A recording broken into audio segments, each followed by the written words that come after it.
राधे राधे दोस्तों, स्वागत है आपका प्राचीन मंत्रा चैनल पर। इस चैनल पर आपको नई नई और दिलचस्प कहानियां मिलती हैं। अगर आप पहली बार इस चैनल पर आए हैं तो चैनल को सब्सक्राइब कर लीजिए और वीडियो अच्छी लगे तो कमेंट और लाइक करना बिल्कुल मत भूलिए। बहुत समय पुरानी बात है, कंचनपुर राज्य के एक छोटे से गांव में हरिया नाम का एक आदमी रहता था। हरिया की गरीबी की हालत यह थी कि वह अपने परिवार के लिए ठीक से भोजन भी जुटा नहीं पा रहा था। वह मेहनत मजदूरी करके अपने परिवार का पालन पोषण कर रहा था। कभी तो परिवार को भोजन मिल जाता तो कभी भूखे पेट ही सोना पड़ता। एक दिन हरिया की पत्नी ने कहा, सुनिए जी, आपके पास धन तो है नहीं, सुबह को खा ले तो शाम का नहीं पता, और शाम को भोजन मिल जाए तो सुबह का नहीं पता। आखिर ऐसा कब तक चलेगा? मैं तो जैसे तैसे यह घर चला रही हूं मेरी, मानो तो आप धन कमाने के लिए परदेश चले जाइए। इस प्रकार से तो हमारे परिवार का गुजारा नहीं चलेगा। अगर ऐसे ही चलता रहा तो हमारे बच्चों का पालन पोषण कैसे होगा? अपनी पत्नी की बात मानकर हरिया धन कमाने के लिए गांव से निकल पड़ा। जंगलों के रास्ते चलता हुआ वह प्रदेश के लिए रवाना हो गया। काफी दूर तक यात्रा करने के बाद वह एक घने जंगल से गुजर रहा था। अब बेचारा हरिया थक चुका था तो उसने देखा कि एक छायादार बरगद का पेड़ है। उस पेड़ की ठंडी छाया देखकर हरिया उस पेड़ के नीचे बैठकर आराम करने लगा। तभी उसने देखा कि वहां पर एक सांप आया। सांप इस पेड़ पर चढ़ गया। हरिया उस सांप को बड़े ही गौर से देख रहा था कि यह सांप इस पेड़ पर क्यों चढ़ रहा है, अब यह क्या करने वाला है। तभी उसने देखा कि वृक्ष की एक डाल पर एक चिड़िया और चिड़ा का घोंसला था। उन पक्षियों के बच्चे घोंसले में रखे हुए थे। सांप को देखकर चिड़िया और चिड़ा के बच्चे डर के मारे चिल्लाने लगे। हरिया यह देखते ही समझ गया कि दुष्ट सांप इन बच्चों को खाने के लिए आया है। हरिया सोचने लगा, मेरे रहते हुए अगर सांप इन बच्चों को खा गया तो मुझे इसका पाप लगेगा। बच्चे तो बच्चे ही होते हैं, चाहे मनुष्य के हो या पक्षी के, हमेशा उनकी रक्षा करनी चाहिए। उधर वो सांप जब बच्चों के नजदीक पहुंच गया तब हरिया झट से उस पेड़ पर चढ़ गया। उसने सांप को मार दिया। फिर वह बरगद के नीचे आकर लेट गया। थोड़ी ही देर के बाद चिड़िया और चिड़ा घोंसले में अपने बच्चों के पास वापस आ गए। बच्चों ने अपने माता पिता को सारी घटना के बारे में बताया और वह कहने लगे, माता पिता जी, आज इस पेड़ के नीचे जो आदमी लेटा है उसने ही हमारी जान बचाई है। हमें खाने के लिए एक भयंकर सांप आया था। इस मनुष्य ने उस भयंकर सांप को मार दिया और हमारे प्राण बचाए। अगर यह आदमी उस वक्त यहां पर ना होता तो हम जीवित नहीं होते। अब इसका हम पर बहुत ही एहसान हो चुका है। अपने बच्चे के मुंह से उस मुसाफिर की प्रशंसा सुनकर चिड़िया और चिड़ा बहुत ही खुश हुए। तब वह पक्षी उस गरीब हरिया के पास पहुंचे और कहने लगे, हे मनुष्य, आज तुमने हमारे बच्चों की जान बचाई है और हमें अपना ऋणी बना लिया है। हमें बताओ कि तुम कौन हो और कहां जा रहे हो। हरिया कहने लगा, मैं एक गरीब आदमी हूं और धन कमाने के लिए परदेश जा रहा था। सफर का थका हारा इस पेड़ के नीचे आराम करने लगा तो मेरी नजर उस सांप पर पड़ गई जो तुम्हारे बच्चों को खाने वाला था। मैंने तुरंत सांप को मारकर उनकी रक्षा की। पक्षी कहने लगे, भाई, तुमने हम पर बहुत ही उपकार किया है। इस संसार में सबसे बड़ी खुशी बच्चों की होती है। बच्चों से अधिक प्रिय तो कोई भी किसी को नहीं होता। अब आप भी तो धन कमाने के लिए प्रदेश अपने बच्चों के लिए ही तो जा रहे हो। अब आपने हमारे बच्चों की जान बचाई है तो हम भी आपके बच्चों की भूख मिटाना चाहते। तब उन पक्षियों ने बताया, हम दोनों चिड़िया और चिड़ा कोई साधारण पक्षी नहीं है। हम हमेशा कीमती मोती खाते हैं और हमने सुना है कि मोती मनुष्यों के लिए बहुत ही मूल्यवान होते हैं।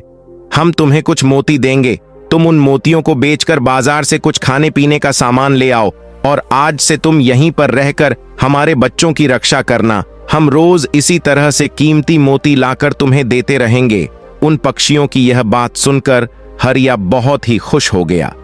सोचने लगा, अगर मुझे यहीं से धन की प्राप्ति हो जाएगी तो मैं कहीं बाहर क्यों जाऊंगा। इसके बाद उन पक्षियों ने हरिया को कुछ मोती दिए जिन्हें बाजार में बेचकर वह अपने लिए खाने पीने का सामान ले आया। उस पेड़ के नीचे हरिया ने एक झोपड़ी बना ली और फिर वहीं रहने लगा। अब वह उन पक्षियों के बच्चों की देखभाल करने लगा। अब तो वह पक्षी बिल्कुल ही निश्चिंत हो गए थे। उन्हें अपने बच्चों की रक्षा करने वाला जो मिल गया था अब वह निश्चिंत होकर भोजन ढूंढने के लिए जाते और गरीब हरिया का बहुत ही धन्यवाद करते। साथ ही साथ कुछ मोती भी उसे लाकर दिया करते थे। इसी तरह से उन पक्षियों की नौकरी करते हुए हरिया को 5 महीने बीत गए। इधर उन पक्षियों के बच्चे भी बड़े हो गए थे। अब हरिया को अपने परिवार और अपने बच्चों की याद आने लगी। एक दिन उसने पक्षियों से कहा, मैं अपने घर जाकर अपने परिवार से मिलना चाहता हूं, पता नहीं मेरी पत्नी और बच्चे कैसे होंगे। तब पक्षी ने कहा, भाई अब तुम निश्चिंत होकर अपने घर जाओ, अपने बच्चों के साथ रहो, क्योंकि अब हमारे बच्चे भी बड़े हो गए हैं और उड़ने के काबिल हो गए हैं। अब इन्हें किसी तरह का भी कोई भय नहीं है। तुम अपनी पत्नी और बच्चों को देखो, कभी तुम्हें हमसे मिलने का मन करें तो इस जगह पर आ जाना। इतना कहकर चिड़िया और चिढ़ा ने गरीब हरिया को ढेर सारे मोती लाकर दी। हरिया ने वह बेशकीमती मोती एक पोटली में बांध लिए और अपने घर पहुंच गया। उसने वह मोती अपनी पत्नी को दिखाए तो उसकी पत्नी बहुत ही खुश हुई और पूछा, पतिदेव, यह कीमती मोती तुम कहां से लेकर आए हो? तब हरिया अपनी पत्नी से कहने लगा, भाग्यवान, पिछले 5 महीने से मैं एक चिड़िया और चिढ़ा की नौकरी कर रहा हूं। उन्होंने ही मुझे यह कीमती मोती दिए हैं। यह कीमती और अनमोल मोती बेचकर हम अपने लिए एक बड़ा घर बनवाएंगे, अपने बच्चों के लिए अच्छे वस्त्र खरीदेंगे और तुम्हारे लिए भी नए नए गहने बनवाऊंगा। अब तो हरिया उन सारे मोतियों को बाजार में बेचकर अपने घर के लिए ढेर सारा जरूरी सामान लेकर आया। अब उसने अपने लिए एक नया घर भी बनवा लिया था और वे लोग आराम की जिंदगी बिताने लगे। उस नगर में सज्जन सिंह नाम का एक राजा था। युद्ध के दौरान उसकी एक आंख में चोट लग गई थी, जिसके कारण एक आंख से उसे दिखाई नहीं देता था। लेकिन राजा चाहता था कि उसकी इस आंख का इलाज किया जाए। इस काम के लिए उसने नगर के बड़े बड़े वेदों और हकीम को अपने पास बुलाया। सभी ने अपने अपने तरीके से राजा का इलाज किया, लेकिन राजा की आंख में कोई सुधार नहीं हुआ। जब किसी के भी इलाज से राजा की आंख ठीक नहीं हुई तो एक दिन एक वैद्य ने आकर महाराज से कहा, महाराज, मैं आपकी आंख ठीक कर सकता हूं। अगर एक पक्षी के बच्चे का मांस मिल जाए तो मैं एक ऐसी दवा बना सकता हूं जिसे खाकर आपकी आंख ठीक हो जाएगी। इस तरह से वैद्य की बात सुनकर राजा सज्जन सिंह ने अपने नगर में यह घोषणा करवा दी कि जो भी कोई चिढ़े नाम के पक्षी का बच्चा लाकर उसे देगा, उसे स्वर्ण मुद्राएं इनाम में दी जाएंगी। धीरे धीरे यह बात राजा सज्जन सिंह के पूरे नगर में फैल गई। सभी लोग चिड़िया पक्षी की तलाश में इधर उधर लग गए हैं, लेकिन किसी को भी चिढ़ा नहीं मिल रहा था। एक दिन की बात है, हरिया की पत्नी अपने पड़ोस में बैठकर कुछ औरतों से बातें कर रही थीं। कुछ गपशप की बातें चल रही थीं। तभी बातों ही बातों में चिड़िया नाम के उस पक्षी की चर्चा छिड़ गई। एक औरत कहने लगी, बहन, क्या तुम्हें पता है कि हमारे नगर के महाराज ने चिड़िया पक्षी का बच्चा लाने का आदेश दिया है? चिड़िया पक्षी को लेकर आना कोई आसान बात नहीं है। जब हरिया की पत्नी ने यह बात सुनी कि चिड़िया पक्षी का बच्चा लाकर देने पर राजा स्वर्ण मुद्राएं इनाम में देगा, तो हरिया की पत्नी कहने लगी, हरिया बहन, चिड़िया पक्षी को लाना कौन सी बड़ी बात है? मेरे पति तो 5 महीने चिड़िया और चिढ़ा की नौकरी करके आए हैं। वह एक नहीं बल्कि कई पक्षी लेकर आ सकते हैं। इतना कहने के बाद हरिया की पत्नी अपने घर चली गई। इधर आस पड़ोस की औरतों ने जब हरिया की पत्नी से हरिया की इतनी तारीफ सुनी तो सभी औरतों ने घर जाकर यह बात अपने पतियों को बताई। धीरे धीरे यह बात पूरे नगर में फैल गई कि हरिया नाम का एक आदमी चिड़िया नाम के पक्षी को लेकर आ सकता है। यह खबर महाराज के कानों में भी पहुंच गई कि उनके राज्य में एक ऐसा आदमी है जो चिड़िया और चिढ़ा के पास 5 महीने नौकरी करके आया है। राजा ने तुरंत आदेश देकर हरिया को राज दरबार में बुलवाया और उससे कहा, तुम तो चिड़िया और चिढ़ा के पास रहकर आए हो, मुझे एक चिड़िया का बच्चा लाकर दे दो, तो इसके बदले में मैं तुम्हें मुंह मांगा इनाम दूंगा। इतनी बात सुनकर हरिया घबरा गया और कहने लगा, महाराज, आप चाहे तो मेरे प्राण ले लें, परंतु मैं आपको चिढ़ा का बच्चा लाकर नहीं दे सकता। मैंने तो उन बच्चों की जान बचाई है, भला एक रक्षक भक्षक कैसे बन सकता है? उसके इनकार करने पर राजा सज्जन सिंह बहुत ही नाराज हुआ और कहने लगा, अगर तुमने मेरी बात नहीं मानी तो मैं तुम्हारी पत्नी और बच्चों का सिर कटवा दूंगा। मनुष्य की सबसे बड़ी कमजोरी यही होती है, जहां उसके बच्चों की सुरक्षा की बात आती है तो वह कुछ भी करने को मजबूर हो जाता है। राजा के मुंह से ऐसी बातें सुनने के बाद हरिया एकदम घबरा गया। उसने सोचा कि अब तो मुझे कुछ भी करके चिढ़ा का बच्चा लाकर राजा को देना ही होगा। अब तो वह जब घर आया तो अपनी पत्नी से लड़ने लगा, कहने लगा, ये तुमने क्या किया?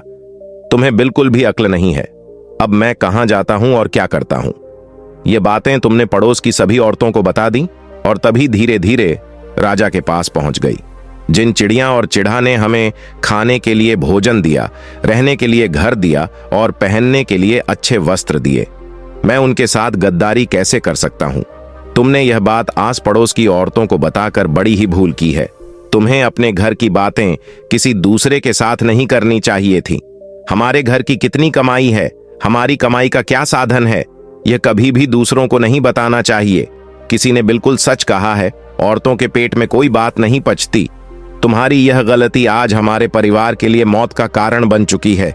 यदि तुमने यह बात छुपा ली होती तो आज हम बिना किसी डर के आराम से जिंदगी बिता रहे होते।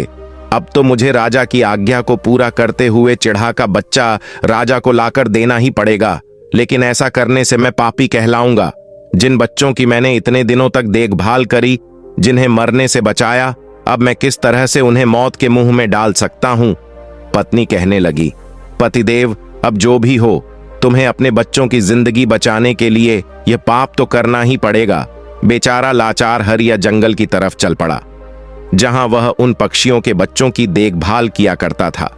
उधर हरिया को अपने घोंसले के नजदीक आते देखकर चिड़िया और चिढ़ा के बच्चे बहुत ही खुश होने लगे। तब उस पक्षी ने अपने बच्चों से कहा, बच्चों, तुम इतने खुश क्यों हो रहे हो? वह तुम में से किसी एक को लेने के लिए आ रहा है। तुम में से कौन है जो आज उसके साथ जाकर उसके बच्चों की जान बचाएगा? लेकिन एक बात याद रखना कि तुम में से जो भी उसके साथ जाएगा वह कभी लौटकर नहीं आएगा। वह नगर के राजा का भोजन बन जाएगा। बच्चे कहने लगे, आप ऐसा क्यों कह रहे हैं? पक्षी ने उन्हें बताया, बच्चों, यहां का जो राजा है, उसकी आंख का इलाज करवाने के लिए वैद्य ने उसे सलाह दी है कि उसे चिढ़े के बच्चे का मांस खाना चाहिए। इसीलिए वह तुम दोनों में से किसी एक को लेने के लिए आ रहा है। तुम में से कोई एक अगर उसके साथ जाना चाहता है तो वह जा सकता है। उनमें से एक बच्चा कहने लगा, माता पिता, उस आदमी ने ही तो हमारी जान बचाई है। अगर आज खुद उस आदमी पर बड़ी मुसीबत है तो ऐसे समय में हमें भी उसकी सहायता करनी चाहिए, चाहे हमारी जान ही क्यों ना चली जाए। जब हरिया उस पेड़ के नीचे पहुंचा तो उसने चिड़िया और चिढ़ा को अपना दुख बताया। पक्षी हरिया से कहने लगा, भाई, तुम चिंता मत करो, हमारे बच्चे तुम्हारे साथ जाने को तैयार हैं। तुम इनमें से किसी एक को अपने साथ ले जा सकते हो। हरिया ने उनमें से एक छड़े के बच्चे को उठा लिया और वापस महल की तरफ लौट गया। चिड़े के उस बच्चे को हरिया ने राजा को दे दिया। राजा ने पक्षी को पिंजरे में बंद करवाया और अपने नौकर से कह दिया कि वह सुबह इस पक्षी का नाश्ता करेगा। नौकर ने वह पिंजरा ले जाकर महल में रख दिया। अब क्या हुआ कि राजा सज्जन सिंह का एक बेटा था। उसे पशु पक्षियों से बहुत ही प्यार था। उसे इस बात का नहीं पता था कि यह पक्षी उसके पिता के खाने के लिए लाया गया है। वह अपने कुछ मित्र के साथ उसी जगह पर घूम रहा था जहां पक्षी का वह पिंजरा रखा गया था। राजकुमार ने जब एक सुंदर पक्षी को पिंजरे में देखा तो उसके साथ खेलने लगा। तभी राजकुमार के एक मित्र ने कहा, राजकुमार, इस पक्षी को पिंजरे से बाहर निकालो। यह कितना सुंदर पक्षी है। यह पिंजरा इसके लिए बिल्कुल भी ठीक नहीं है। हम इसे आजाद कर देते हैं। अपने मित्र की बात सुनकर राजकुमार ने पक्षी को पिंजरे से बाहर निकाल दिया। जैसे ही वह पिंजरा खुला, पक्षी का बच्चा आकाश में उड़ गया। जब यह बात राजा तक पहुंची कि राजकुमार ने चिढ़े के बच्चे को छोड़ दिया है और अब उसकी आंख का इलाज करना बड़ा ही मुश्किल है, यह बात सुनकर राजा को बहुत ही क्रोध आया। राजा ने तुरंत राजकुमार को अपने पास बुलाया और गुस्से में उससे कहने लगा, अरे नादान लड़के, तूने उस पक्षी के बच्चे को छोड़ क्यों दिया? राजकुमार बहुत ही घबरा गया था और कहने लगा, पिताजी, मैं तो उसके साथ खेलना चाहता था। अपने बेटे की बात सुनकर राजा को इतना क्रोध आया कि उसने अपने बेटे को देश निकालने की सजा दे दी। सैनिक राजकुमार को लेकर नगर की सीमा के बाहर छोड़ आए। इधर वह चिढ़ा का बच्चा उड़कर अपने माता पिता के पास पहुंच गया। उसने सारी बात उन पक्षियों को बता दी कि मुझे राजा के बेटे ने आजाद किया है। पक्षियों ने जब अपने बच्चे की बात सुनी तो कहने लगे, राजा के बेटे ने तुम्हें आजाद तो करवा दिया, लेकिन वह खुद संकट में फंस गया है। उसके दुष्ट पिता ने उसे नगर से बाहर निकाल दिया है। उसके जीवन की जिम्मेदारी अब तुम्हारे ऊपर है। तुम जाओ और जाकर उसकी सहायता करो। चिढ़ा का बच्चा राजकुमार की सहायता करने के लिए उसके पास पहुंच गया। राजकुमार ने जब देखा तो समझ गया कि यह तो वही पक्षी है जिसे मैंने पिंजरे से आजाद करवाया था। राजकुमार ने कहा, अरे पक्षी, तुम्हारी वजह से मेरे पिता ने मुझे नगर से निकाल दिया। अब तुम ही बताओ मैं क्या करूं? पक्षी कहने लगा, तुम चिंता मत करो, तुमने मेरी जान बचाई थी, इसीलिए मैं तुम्हारी सहायता के लिए आया हूं। अब दुख और सुख में मैं तुम्हारे साथ ही रहूंगा। अब राजकुमार खुश हो गया। उसे पक्षी के रूप में ही सही, कम से कम एक साथी तो मिल ही गया था। इसके बाद वह पक्षी राजकुमार के साथ एक दूसरे नगर में जा पहुंचा। चलते चलते वह दोनों एक सुंदर बगीचे में पहुंचे। उस बगीचे में उस नगर के राजा की पुत्री भी अपनी सहेलियों के साथ घूमने आया करती थी। राजकुमारी का नाम था इंदु। वह बहुत ही सुंदर और खूबसूरत थी।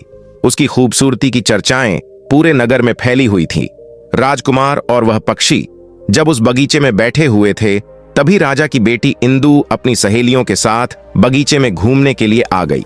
राजकुमारी को देखकर राजकुमार तो पेड़ के पीछे छुप गया, परंतु वह पक्षी राजकुमारी के सामने पहुंच गया। राजकुमारी ने जब उस सुंदर पक्षी को देखा तो वह उसे बहुत ही पसंद आई। वह पक्षी को पकड़ लेना चाहती थी, मगर पक्षी उसके पकड़ में नहीं आया। इधर राजकुमार भी राजकुमारी इंदु की सुंदरता पर मोहित हो चुका था। वह मन ही मन में उससे प्रेम करने लगा। थोड़ी देर के बाद राजकुमारी वापस अपने महल में लौट गई, जबकि राजकुमार पूरी तरह से राजकुमारी के प्रेम में पड़ गया था। उसकी ऐसी हालत देखकर पक्षी ने कहा, मित्र, तुम चिंता मत करो, मैं अवश्य ही राजकुमारी से मिलूंगा और तुम्हारी सहायता करूंगा। इतना कहकर वह पक्षी उड़कर राजकुमारी के महल के नजदीक से गुजरने लगा।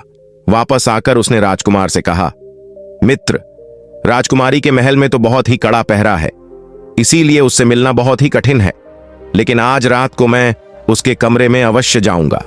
तुम मुझे अपना रुमाल दे दो। इसके बाद रात के समय वह पक्षी उड़ा और खिड़की के रास्ते राजकुमारी के कमरे में जा पहुंचा। उसने राजकुमार का दिया हुआ रुमाल वहां पर रखा और वापसी में राजकुमारी की चुनरी लेकर वहां से उड़ गया।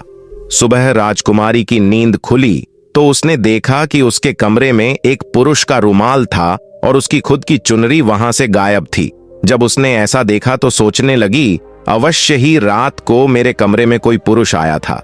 उसने सिपाहियों को बुलाया और कहने लगी, क्या तुम लोग इसी तरह से पहरा देते हो कि रात के समय कोई पुरुष मेरे कमरे में आ गया था? अब तो राजकुमारी का पहरा और भी कड़ा कर दिया गया।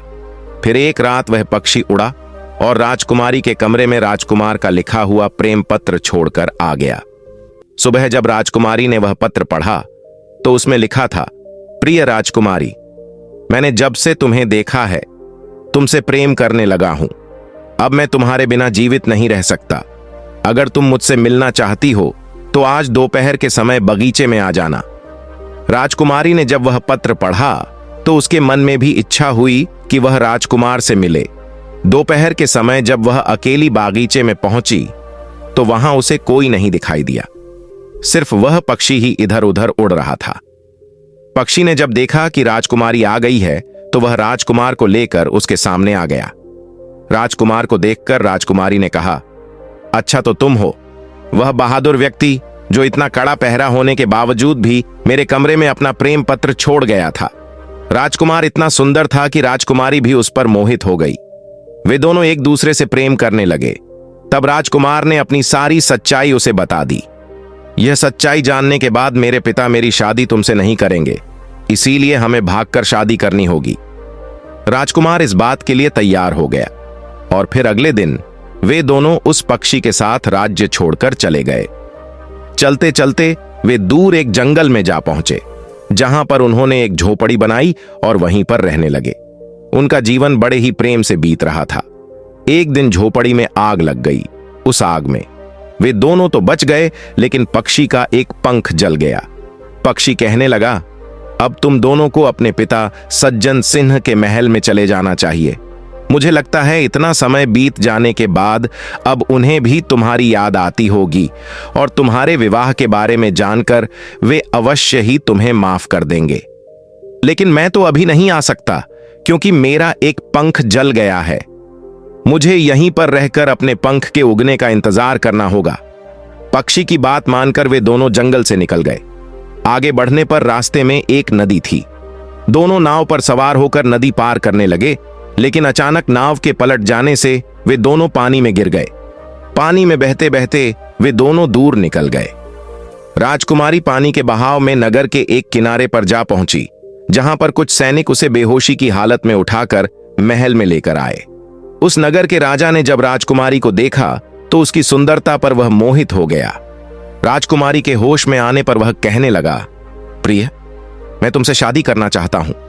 राजकुमारी बहुत ही बुद्धिमान थी। उसने सोचा कि अगर मैं इस समय राजा को साफ इनकार कर दूंगी तो यह मेरे साथ जबरदस्ती करेगा।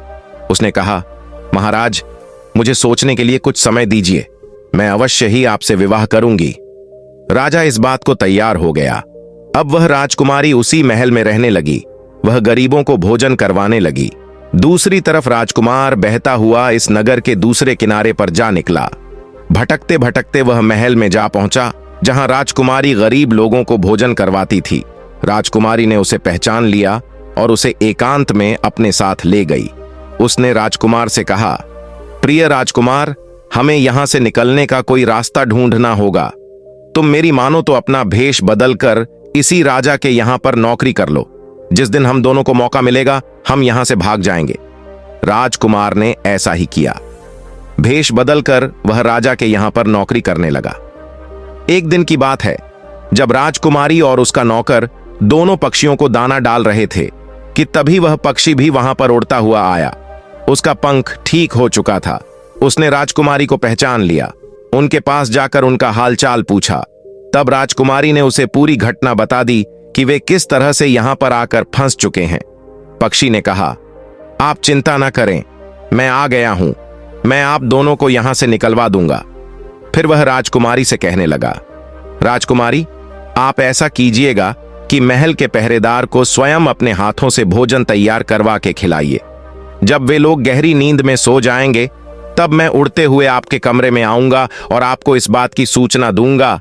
इस मौके का फायदा उठाकर हम सभी यहां से भाग जाएंगे। इस योजना के अनुसार सारा काम किया गया। राजकुमार, राजकुमारी और वह पक्षी उस महल से भाग गए। नगर की सीमा से बाहर आने के बाद पक्षी ने राजकुमार से कहा, राजकुमार, अब तुम राजकुमारी के साथ अपने पिता के राज्य वापस लौट जाओ। मुझे पक्का विश्वास है कि वे आप दोनों को स्वीकार कर लेंगे। पक्षी के कहने पर जब वह अपने पिता के सामने गया तो इतने समय के बाद अपने बेटे को देखकर महाराज की आंखों में आंसू आ गए।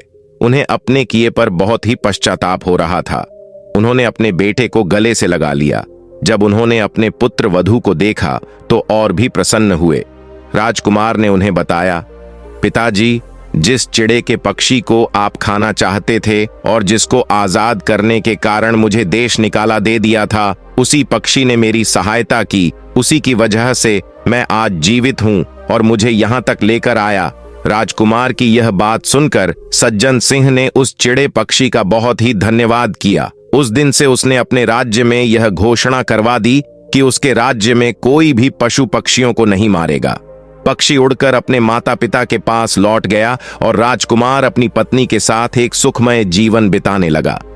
तो दोस्तों, आपको आज की कहानी अच्छी लगी तो चैनल को सब्सक्राइब कर दीजिए और कमेंट्स में राधे राधे लिखना ना भूलना। फिर मिलते हैं एक नई कहानी के साथ। राधे राधे।